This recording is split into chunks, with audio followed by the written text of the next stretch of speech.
네, 오늘 시편 34편 8절 이하에 있는 말씀을 통하여 여호와의 선하심을 맛보아 알지어다 라고 하는 주제를 가지고 은혜를 나눠보고자 합니다. 네, 음식을 만드는 사람이 음식을 함에 있어서 맛을 보면서 음식을 하죠. 그것은 적당한 맛을 내기 위함일 것입니다.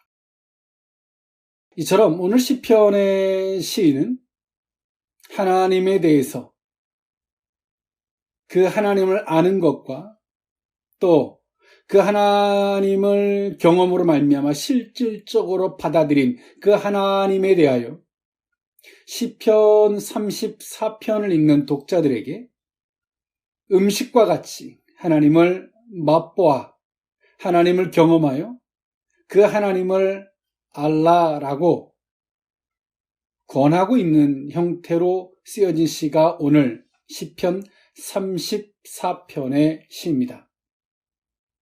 사무엘상 21장 10절에서 15절 이하에 있는 말씀을 기반으로 다윗이 기록한 시입니다. 오늘 다윗은 사울에게 쫓김을 받는 어렵고 난처한 상황에 있었고요. 그랬던 다윗이 어찌 보면 인간적인 편에서의 선택을 했는데요. 사울이 더 이상 쫓아올 수 없는, 즉 이스라엘의 적대국이었던 블레셋으로 도피를 하고자 라고 하는 생각을 하게 됩니다. 오늘 다윗은 그런 생각을 왜 했냐면 내가 블레셋 지경으로서 국경을 넘게 되면 더 이상 사울이 쫓아올 수 없을 거라고 하는 아니란 생각을 했는데요. 그 이유는 이스라엘의 왕은 사울이고 자신은 보잘것없는 사울의 쫓기는 다윗에 불과했기 때문이라고 여겼습니다. 그래서 오늘 다윗이 블레셋 지경으로 갔는데 블레셋 왕, 가드 왕이었던 아기스가 다윗을 죽이려고 했죠. 다윗이 블레셋 지경에서는 사울보다는 다윗을 더 두려워하고 있었다라고 하는 것을 그 자리에 가서 깨닫게 됩니다. 그리고 다윗은 그 기가 막힌 상황을 벗어나고자 임기응변으로 침을 흘리고 그것을 수염에다가 묻히는 형태로서 약간 미친 채 하면서 그 자리를 벗어나게 됩니다. 인간이 겪는 시련을 인간의 방법 내지는 편법으로서 그 어려움을 모면하고자 하는 인간의 선택이 얼마나 어리석은지를 다윗을 통해서 볼 수 있죠. 오늘 다윗은 그 기가 막힌 상황에서 그는 기도합니다. 하나님, 나를 구원해 주십시오. 하나님의 구원의 은총을 자신을 긍휼히 여겨 주시기를 하나님 앞에 간절히 기도했고 하나님은 그러한 다윗에게 긍휼을 베풀어 주셨습니다. 다윗은 그 어려운 상황을 그렇게 시편 34편 2절에 자신은 곤고한 자라라고 표현을 했습니다. 히브리서 아나임, 즉 고난과 환난을 통하여 주님 앞에서 낮아진 사람을 의미하는데요. 오늘 다윗은 사울에게 쫓겨다니는 고통 중에서 자신을 뭐라고 표현했냐면 죽은 개나 벼룩과 같다라고 사무엘상 24장 14절에 고백했습니다. 다윗이 얼마나 힘들고 어려운 상황이었는지를 보여주죠. 그리고 그 다윗은 그 기가 막힌 상황에서 자신은 곤고한 자다라고 표현했던 그 다윗이 그 자리에서 하나님의 보호하심과 은혜를 경험하게 됩니다. 어찌 보면 다윗은 내 선택이 하나님 옳지 않았습니다.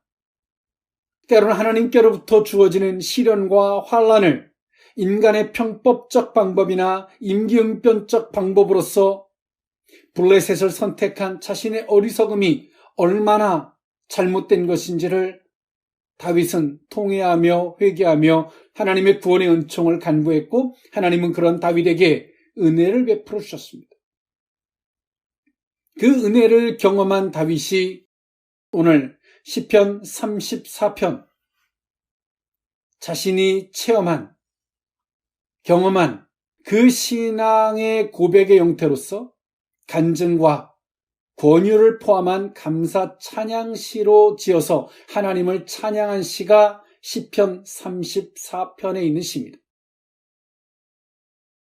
오늘 이 본문이 있는 시편 34편은 찬양시에 속하는 본시인데요. 구원의 여호와께 대한 감사 찬양과 구원의 하나님에 대한 체험적 신앙 고백과 하나님 경외에 대한 권유, 즉 공의의 하나님에 대한 신앙 고백으로 구성되어 있는 것이 오늘 시편 34편의 시입니다. 오늘 시편에 있는 찬양시가 가지는 형태는 딱 두 가지 형태로 보편적으로 나눠져 있는데요. 그것은 뭐냐면 내용적이고 형식적 특징, 이 두 가지를 두드러지게 나타내지고 있다는 겁니다. 그 내용적 특징으로 보면 대부분의 시편 찬양시들은 간증적인 감사와 찬양의 내용으로 그 근거들을 두고 있고요. 그리고 성도들에게 그 시편을 읽는 독자들에게 권면과 교훈을 따르라라고 권면하고 있습니다. 이것은 직접적인 권면과 간접적인 권면의 이 두 가지의 형태로 띄고 있고요. 앞의 내용은 간증과 감사와 권면의 형태로 되어 있다라고 한다면, 형식은 답관체 형식으로서 하나님에 대한 감사 내지는 이것은 하나님과 나와의 이 교제적 측면의 그 은혜였음을 고백의 형태로서 기록했다는 사실입니다. 오늘 그러한 다윗이 그 위급한 상황에서 하나님 앞에 간절히 기도했고 하나님의 그 은혜를 경험하면서 기록했던 오늘 이 시편 34편의 시는 그 내용을 알고 오늘 이 시편 34편을 보면 굉장히 감동적이죠. 그러면서도 우리 인간의 어리석음을 그 베이스에 놓은, 그러면서도 하나님의 긍휼을 경험한 오늘 이 시인이 하나님 앞에 감격적이면서도 덤덤하게, 그러면서도 회개와 자신을 돌아보면서 쓰여진 이 시편 34편은 그 시편을 읽는 독자들로 말미암아 오늘 시편을 기록했던 다윗의 고백과 같이 간접적 경험과 내지는 겪었던 신앙의 감동을 같이 공감하며 느낄 수 있게 된다는 사실입니다. 자신이 경험한 그 놀라운, 그 감동적인 하나님을 이 시편을 읽는 독자들에게 음식을 맛보는 것처럼 그 하나님을 맛보아 알지어다. 이것은 맛을 본 자만이 알 수 있다라고 하는 실질적 경험을 토대로서 오늘 이 시편의 시인은 독자들에게 강력히 권고 내지는 원하고 있다는 사실입니다. 오늘 그 의미, 여호와의 선하심을 맛보아 알지어다, 그 의미를 세 가지로 나누어 살펴보고자 합니다. 첫 번째로는 주를 앙망하는 자의 은혜입니다. 시편 34편 5절에서 8절에 있는 말씀인데요. 그들이 주를 앙망하고 광채를 내었으니 그들의 얼굴은 부끄럽지 아니하리로다.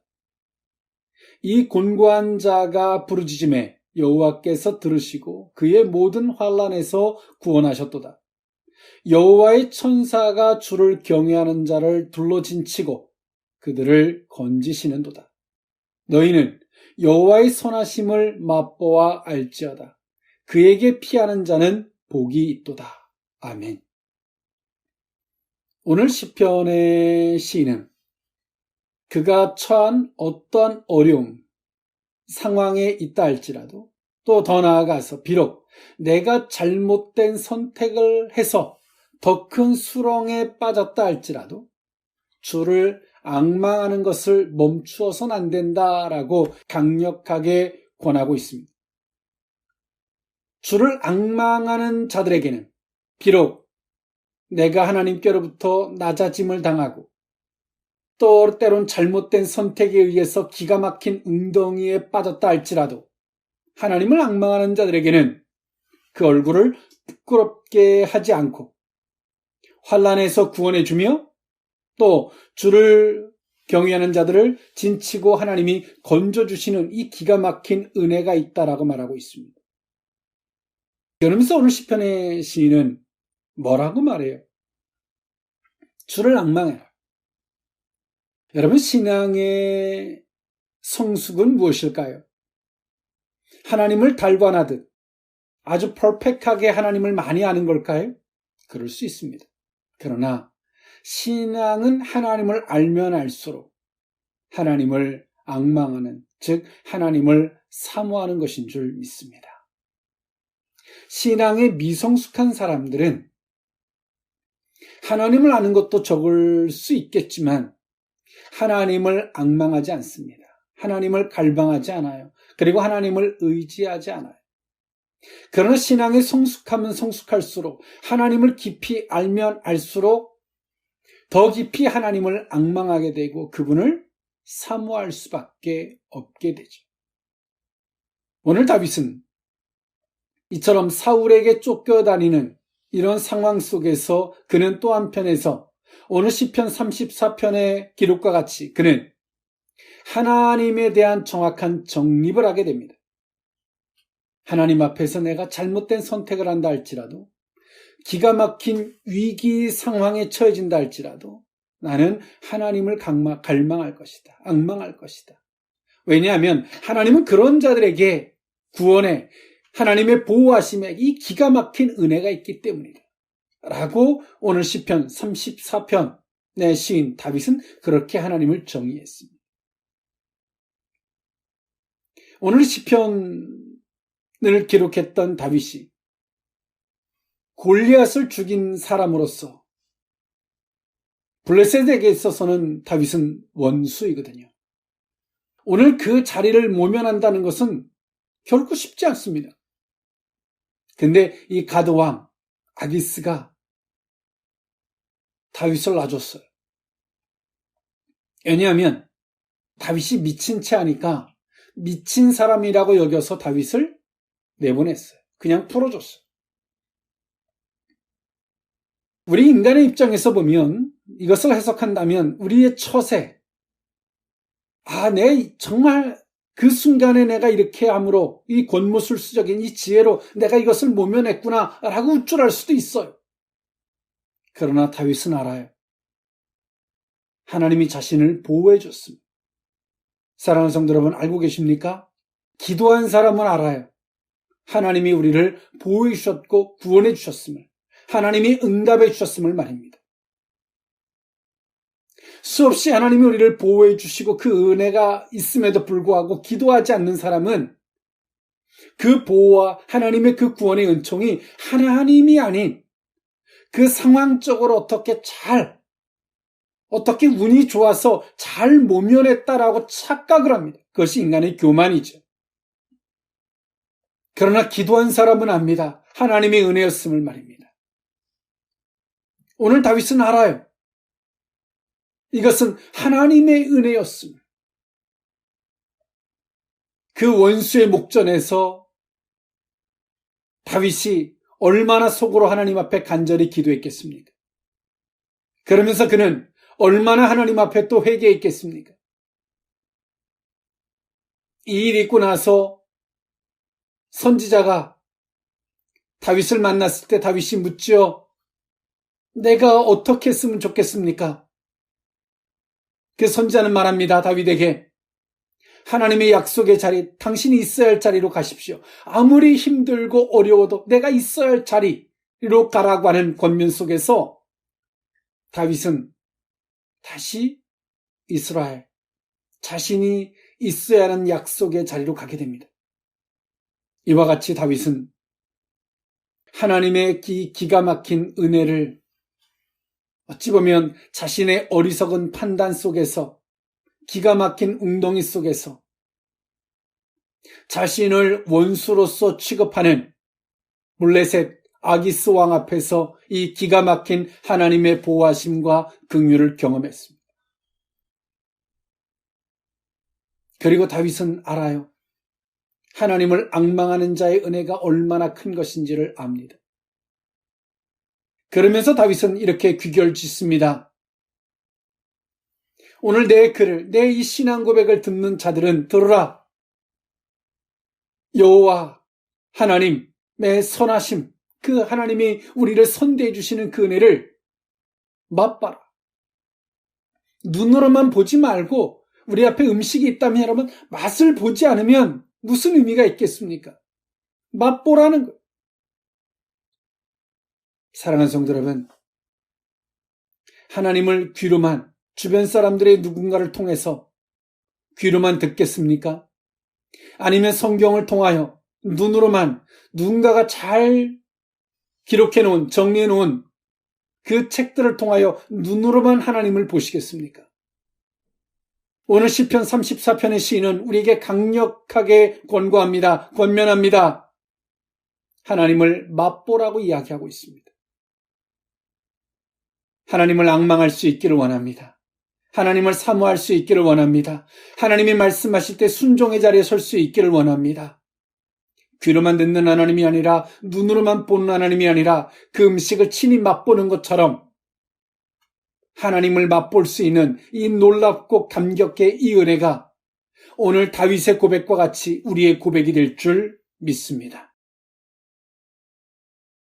여호와의 선하심을 맛보아할지어다. 그 두 번째 의미는 여호와를 경외하는 자의 은혜입니다. 시편 34편 9절에서 10절에 있는 말씀인데요. 너희 성도들아 여호와를 경외하라. 그를 경외하는 자에게는 부족함이 없도다. 젊은 사자는 궁핍하여 줄일지라도 여호와를 찾는 자는 모든 좋은 것에 부족함이 없으리로다. 아멘. 오늘 이 시편의 시인은 진심으로 하나님을, 여호와를 경외할 것을 이야기해 주고 있습니다. 우리가 하나님이라는 표현과 여호와라는 표현, 때로는 이 표현을 중복해 쓰는 저자들이 있음을 배웠죠. 하나님이라고 하는 표현은 유일신의 개념, 통칭적 개념으로서의 하나님, 여호와라는 개념은 공의의 주, 또 언약의 하나님이라는 칭호로서 여호와라는 표현을 사용한다라고 하는 말씀을 우리는 배웠습니다. 오늘 이 시편의 시인은 우리에게 약속한 그 공의의 하나님을 경외하라라고 권하고 있습니다. 그 하나님을 경외한다는 것, 내게 약속하셨던 그 하나님을 높인다는 것, 그분을 인정한다는 것, 말로는 쉽죠. 오늘 다윗은 사무엘 선지자로 말미암아 기름 부음을 받고 훗날에 내가 왕이 될 것이라고 하는 하나님의 인치심, 약속을 받았습니다. 그러나 다윗은 지금 다윗이 처해져 있는 상황은 사울 왕에게 쫓겨다니는 신세고요. 그 사울 왕은 자신의 장인이었습니다. 하나님의 뜻대로 살고 싶었던 다윗은 숨이 찰 정도로 공경과 어려움, 마음 편히 쉴고 잘 수 없는 사울에게 쫓김을 당하는 이 기가 막힌 상황에 처해져 있습니다.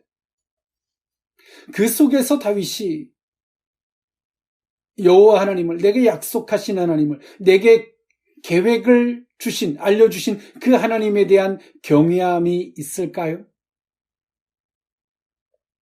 오늘 그 다윗이 오죽했으면, 얼마나 힘들었으면, 그 생명의 위협에 피말랐으면 적대국이었던 블레셋으로 그 몸을 피하겠습니까?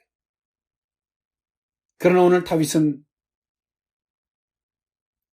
블레셋 아기스 왕에서 그 기가 막힌 상황을 경험하고 나서 다윗은 바꿔요. 여호와를 경외해야 한다. 그리고 11절에서 14절에 있는 말씀에 보면 이렇게 말합니다. 너희 자녀들아 와서 내 말을 들으라. 내가 여호와를 경외하는 법을 너에게 가르치리로다. 여호와를 경외하는 게 어떤 것인지를 말하죠. 생명을 사모하고 연수를 사랑하며 복받기를 원하는 사람이 누구뇨? 내 혀를 악에서 금하며 내 입술을 거짓말에서 금할지어다. 악을 버리고 선을 행하며 화평을 찾아 따를지어다 라고 고백해주고 있어요. 이것이 곧 하나님을 경외하는 것이다 라고 다윗은 나름 정리를 내렸습니다. 즉 우리의 마음에 어떤 불만이 있다 할지라도 함부로 말하지 말라는 거예요. 우리의 혀에서 악을 금하고 우리 입술에서 거짓말을 금해라. 많은 사람들은 말합니다. 목사님, 나는 뒤끝이 없어요. 여러분, 침도 입에 있을 때는 깨끗한 거지만 바깥으로 나오면 더러운 것이 됩니다. 말은 함부로 하는 게 아니에요. 그 말은 바깥으로 나오면 다른 사람들에게 영향을 끼칩니다. 내 감정이, 내 기분이 그렇다고 함부로 말을 했을 때 그 말은 엄청난 파급 효과가 되어 돌아온다는 사실이죠. 이와 같이 다윗은 실질적 경험에서 우러난, 사실적 경험에서 우러난 이렇게 이것이 곧 하나님을 경외하는 것이다 라고 나름 정의를 내렸어요. 함부로 말하지 마라. 다윗도 훗날의 왕이 되겠다라고 하는 이스라엘의 왕으로서 기름 부음을 받은 다윗, 하나님의 계획과 놀라운 은혜도 받았습니다. 그러나 다윗은 지금의 상황은 쫓겨다녀야 되는 기가 막힌 상황입니다. 그 속에서 다윗이 그도 사람인지라 입술로 어떤 말을 왜 안 하고 싶겠습니까? 투덜대고 싶은 마음, 왜 감정적인 마음을 내가 표출하고 싶지 않겠어요? 그런데 말입니다. 하나님이 그 소리를 듣고 계시다는 거예요.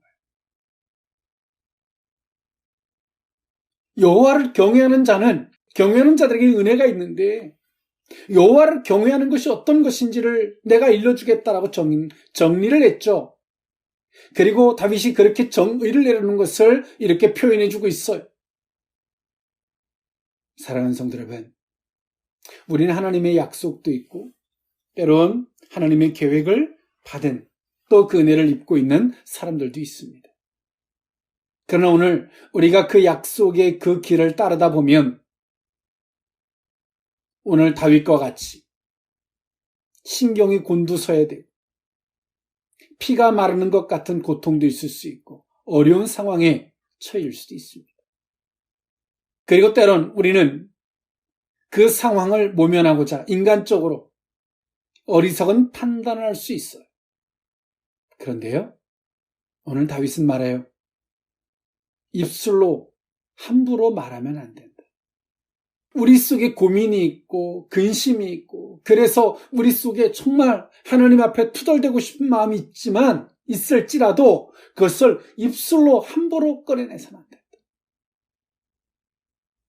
우리는 도리어 하나님을 경외하고 우리 속에 혼란스러움이 있다면 도리어 하나님 앞에 기도하며 하나님으로부터의 응답과 그 은혜를 누려야 한다는 거예요.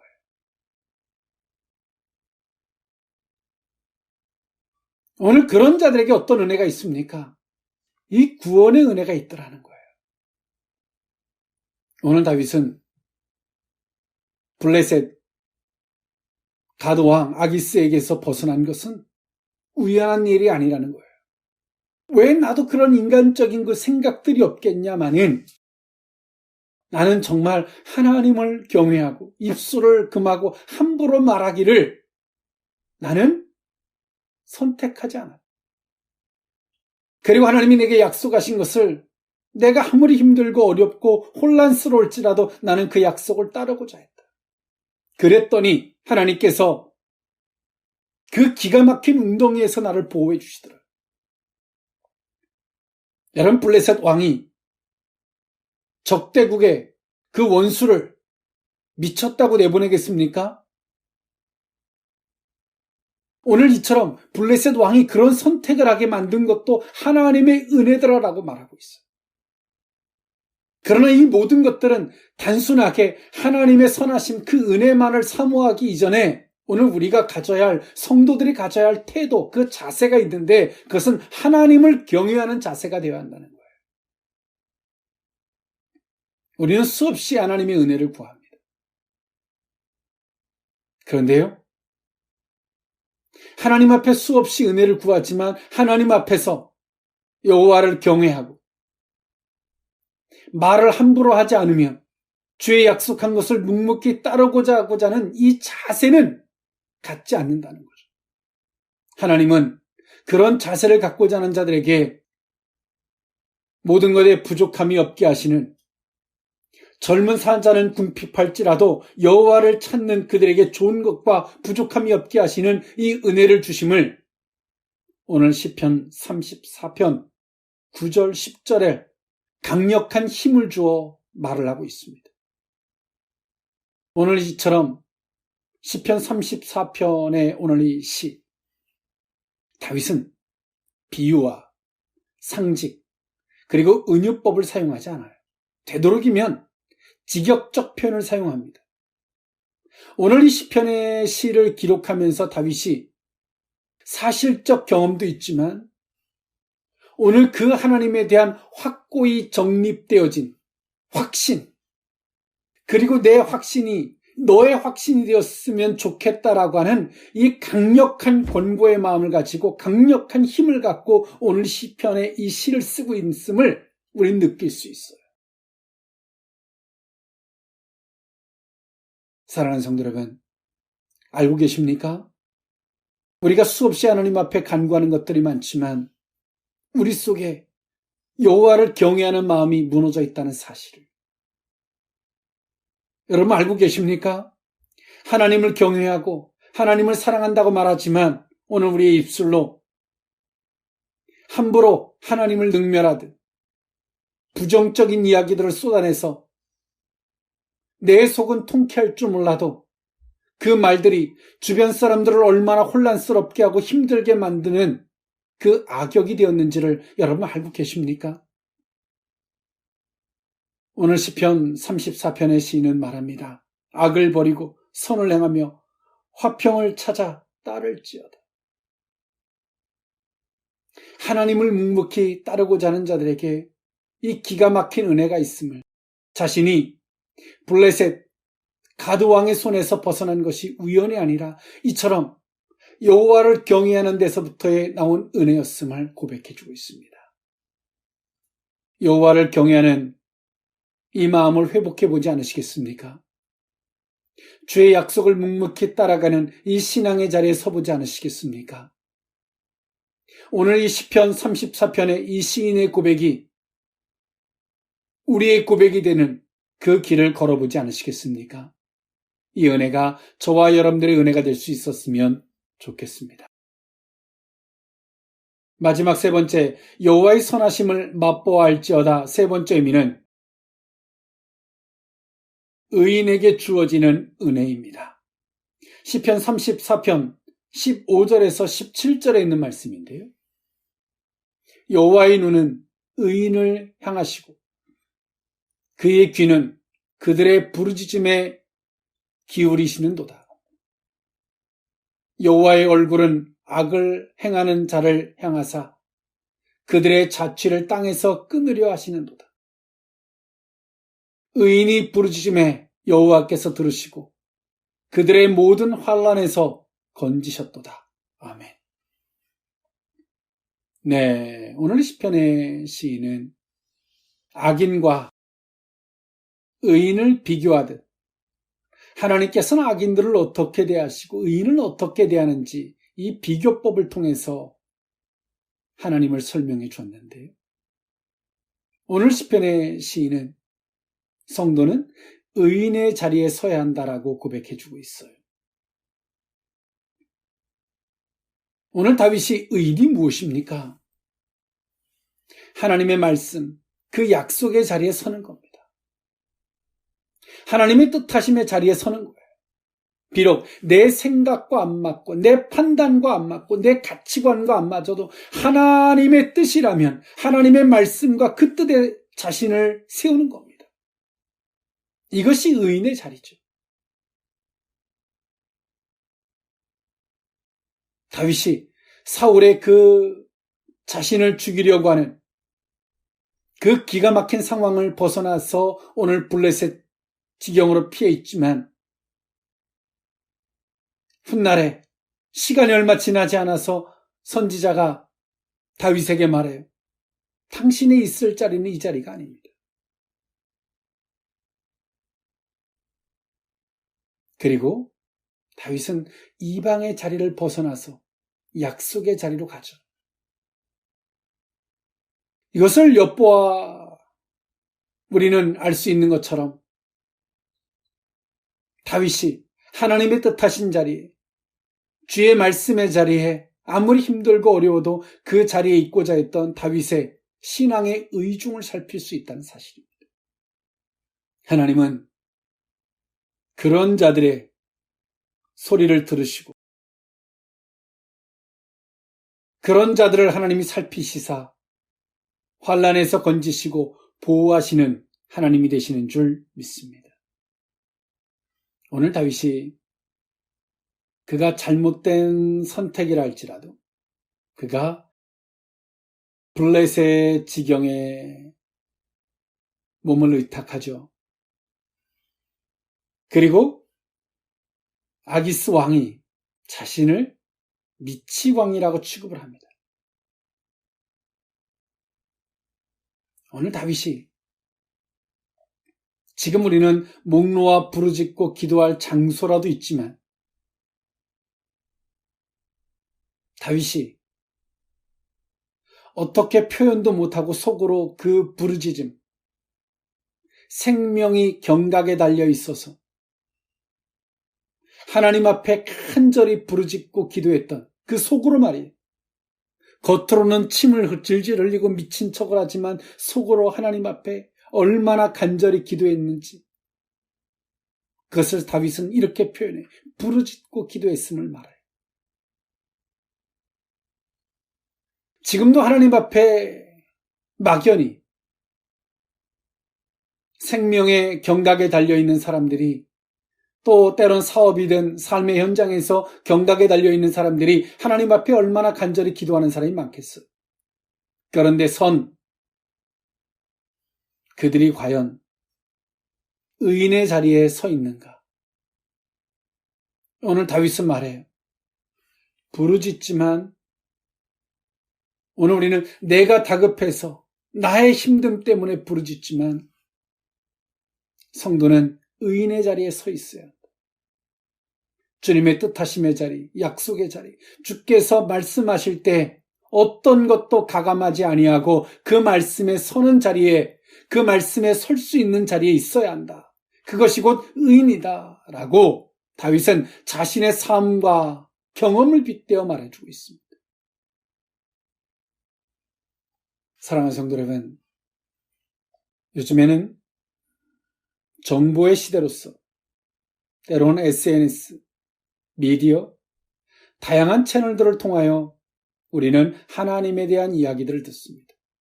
오늘 그 속에서 우리는 눈으로, 귀로만 듣는, 그렇게 들었던 하나님이 너무나 많아요.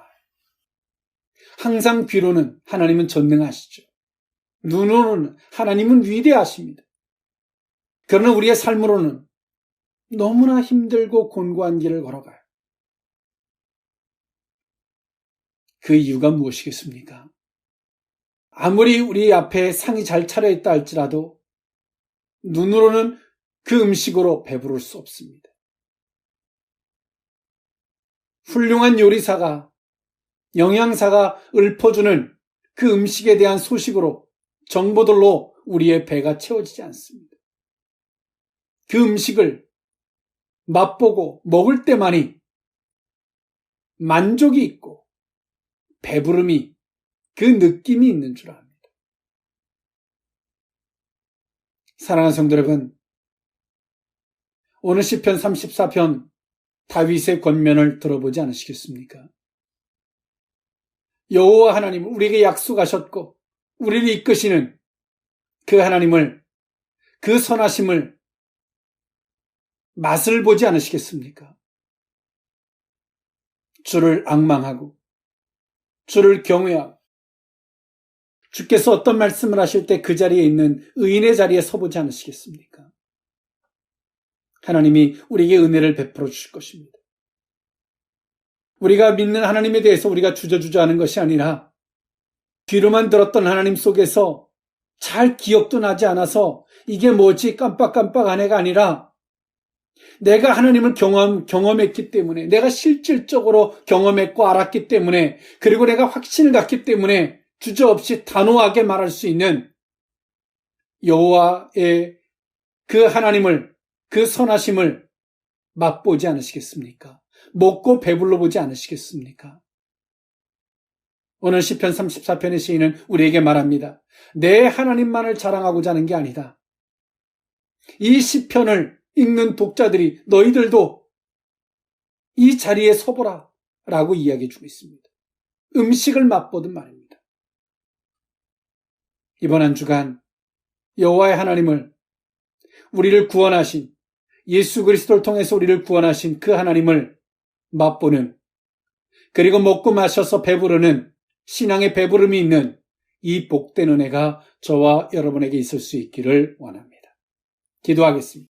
사랑의 하나님, 이제까지 귀로만 듣고 눈으로만 듣던 하나님이 아니라 하나님께서 우리 앞에 잘 차려주신 그 상에, 그 하나님을, 여호와의 선하심을 맛보고 먹고 마실 수 있는 우리 모두이기를 주여 원합니다.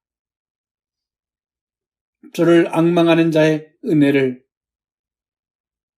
맛보게 하시고, 여호와를 경외하는 자의 은혜를 맛보아 알게 하시고, 의인에게 주어지는 은혜가 얼마나 감격적이고 큰 것인지를 맛보아 하는, 그러므로 말미암아 이제 귀로만 듣고 눈으로만 보는 하나님이 아니라 맛보아 경험하여 아는, 그래서 확신하는, 그래서 힘주어 말할 수 있는 그 하나님을 우리의 하나님으로 영접하는 이 복된 은혜가 우리 모두에게 있게 하여 주옵소서. 축복하옵고 예수님의 이름으로 기도하옵나이다. 아멘.